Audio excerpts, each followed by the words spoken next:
So in the summer of 2013, Bitcoin, then let's face it, only really known by tech geeks and anti-government types, caught everyone's attention. It had a 1,000-point rally into December of that year before it started to ease, and then it just sort of drifted over the next couple of years. And for the most part, we wrote it off as technology's answers to Beanie Babies. Well, it's back, and this time this rally feels different. Not only has Bitcoin and other cryptocurrencies begun to gather mainstream acceptance, the underlying blockchain technology has captured the business world's attention too. But there's still a lot of elements of doubt. I mean, let's face it, it's using those ransomware attacks and a whole lot of unsavory transactions, legal and illegal. Yet some are saying that a single Bitcoin could be worth $1 million in just a few years. Here to discuss, Naomi Brockwell and Tammy Bruce. Naomi, I got to start with you because you used to work with John Stossel. You'd stop by my office once a week and say, get Bitcoin, get Bitcoin, get Bitcoin. I'm glad you're finally listening, Charles. You're interested in Bitcoin now. It makes me Anything very that goes up 1,000% in 2 years, I'm interested in. Suddenly you're all ears. Why is this happening? It is a revolution. It's a financial revolution. And the reason that Bitcoin is a financial revolution is because it's decentralized. And the main people who are really promoting this technology are people who understand that governments can be dangerous. And we're very lucky in this country. The US government is so much better than most out there in the world. But look at countries like Venezuela. Bitcoin is literally saving lives because the government there has destroyed the country. People, children are fainting in classrooms because they haven't got enough food. How does Bitcoin help?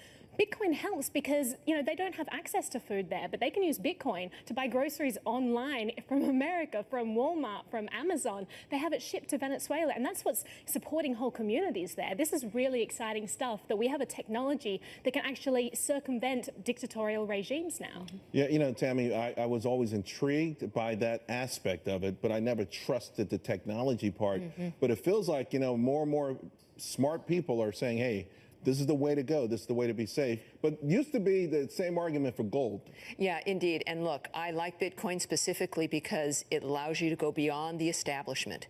My father was an enforcer for the mob. And so at least now I'm finding myself being able to get rid of authority or fight authority legally.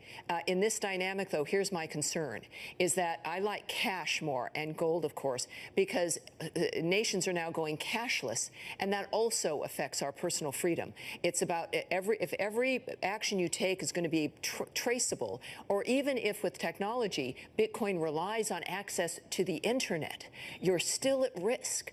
And this is my concern. So I like that it goes beyond the establishment, that you can do it, use it anonymously. It's like if you had cash or gold, but we still are in trouble because of the technology aspect. Is that a double-edged sword that governments do control the internet, so they may not control the currency, but they have ways of shutting it down? Well, Bitcoin is decentralized, so that's what's great about it. It can't be shut down by government. But can you shut down the internet?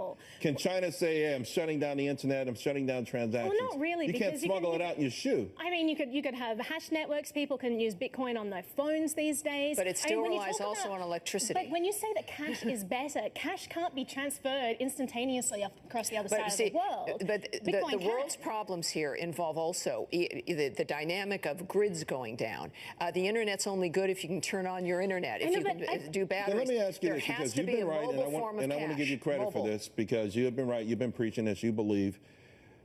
More and more people are asking me about it, and this is why I wanted to do this segment. Where do you see it going? And even though you're rose-colored glasses and optimistic, honestly, where do you really believe? I mean, I've read articles, $1 million of Bitcoin. Well, I am seeing Americans more and more embracing Bitcoin, and that's exciting. Where do you think it could go? Oh, gosh, I mean, the moon is the limit. It's going to the moon. $1 million is possible. It's going to the moon. All right, guys, let's leave it there. Next, American-backed forces on the verge of victories against ISIS in Mosul and Raqqa, but we're also on the cusp of some big trouble in North Korea. We'll be right back.